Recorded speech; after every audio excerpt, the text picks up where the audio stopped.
Welcome to CAD and Sorcery. In this video, we're going to see how to convert a Toolbox component into a regular part. You might want to do this if you are sharing a file with someone who doesn't have Toolbox installed. There could also be more complex reasons, and some of them might involve PDM, or needing to apply custom modifications. Whatever the reason, let's go through it step by step.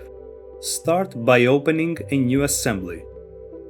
Then, drag and drop the Toolbox component you want to convert. You do this because when you insert the component this way, you get access to the property manager on the left, which lets you configure the part before saving it. Adjust the size and features as needed. This icon here means that the part is still being managed by the Toolbox add-in. Right-click the component and open it as a separate part.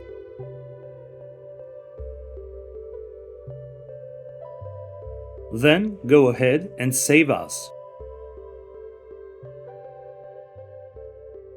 Give it a different name so you can discern it from the original Toolbox part. You can now make further edits if you want. Just saving it externally isn't enough though. It's still been tracked by Toolbox. So now we need to remove that connection. Go to that folder location on your machine and open this tool. Inside the tool, click Add Files and select the component you just saved. Then click Show Selected Property. You'll notice a field labeled Property. If it says Copied, we need to change it.